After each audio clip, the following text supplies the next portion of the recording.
I thought this might make for an interesting video or not. We'll see how it comes out. But here's the question. Which championship reign would you feel more pressure from? Shawn Michaels' first reign in 1996 or Chris Jericho's undisputed championship reign?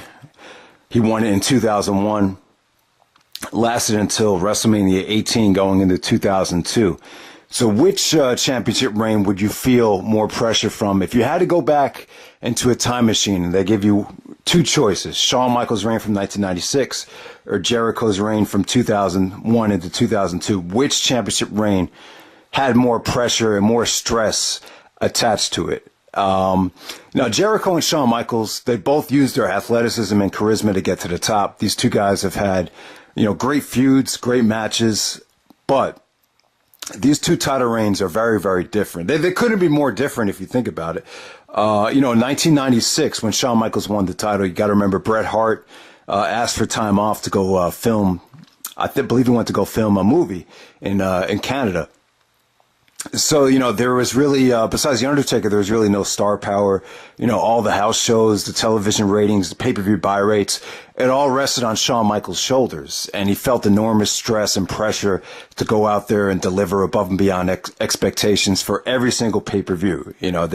Shawn was great in 1996, but, he would even tell you that schedule and the pressure to perform at that level took its toll on his career and his body, and attributed to why he retired so young at 32 years old when he took time off after 1998.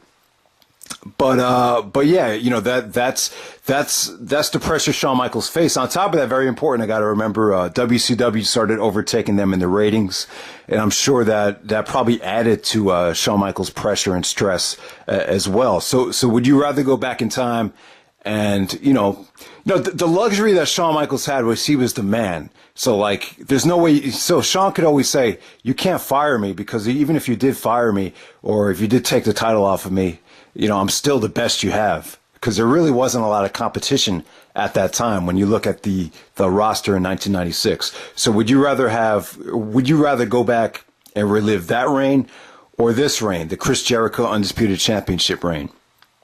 So Jericho wins the Undisputed Championship, the first ever Undisputed Champion. That's a lot of pressure right there. But on top of that, you're the champion while you have Hall of Famers and legends on the card. You have The Rock, Stone Cold, Undertaker, Kurt Angle.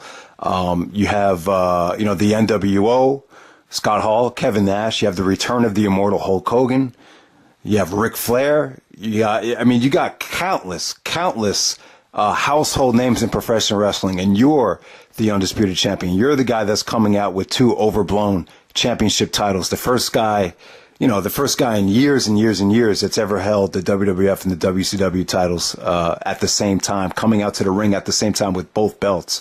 So it's kind of like that's got to be a lot of pressure, I would say. You're asked to go out there in the main event of pay-per-views and WrestleMania, and you're asked to, main event over all of those legends. That's got to be a lot of pressure right there. Jericho even said in his book that, there was just a lot of, stress because it seemed like they were always angry with him every single week. There was even a comment that leaked from Vince McMahon that talked about Jericho being the biggest flop ever as champion. And it's well documented. When Jericho came into the company in 1999, they put him against China, and he had a really tough time at first. So Jericho always paralleled the Undisputed Championship reign with his debut into the company in 1999, where he felt like he just couldn't get it going.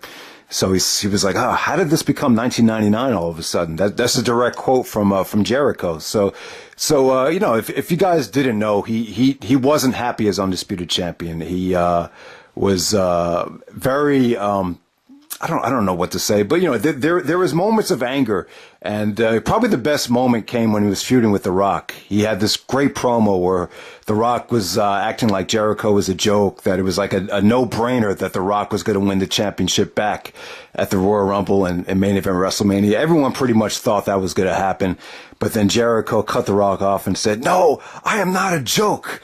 I am very serious, and you won't look past me, you stupid son of a bitch."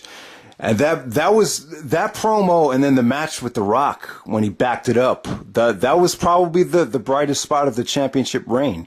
But that promo right there, it spoke to how stressed out and how angry Jericho was at that time. You know, just dealing with all the, you know, I would imagine probably a lot of politics backstage when you're the first ever undisputed champion amongst all these, you know, legends that are trying to get back to that spot. So that had to be stressful in its own right. But the one advantage I think Jericho has is, you know, you really don't have to worry about the television ratings and the pay-per-view buy rates, because, you know, you got so much star power there that it was pretty much, they were pretty much guaranteed to be good. You know, WrestleMania 18 was going to do a great buy rate no matter what. And even if WrestleMania 18's buy rate didn't do what WrestleMania 17 was, you know, Jericho and Triple H weren't going to take the blame. The blame was going to fall back onto, you know, The Rock and Hogan if somehow WrestleMania 18 flopped, but it didn't. And, you know, the numbers were pretty strong. But yeah, I just think it's an interesting question. Would you rather go, I mean, do you think it would be more stressful to go back in time and relive the pressure that Shawn Michaels had in 1996?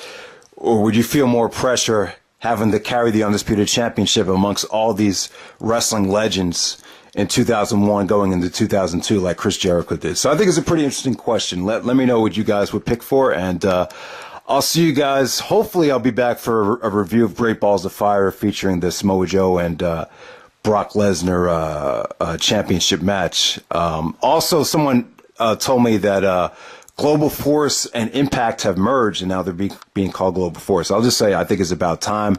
To me, TNA died, Bound for Glory 2012, when Austin Aries put over Jeff Hardy. I just kind of knew that was the beginning of the end for them.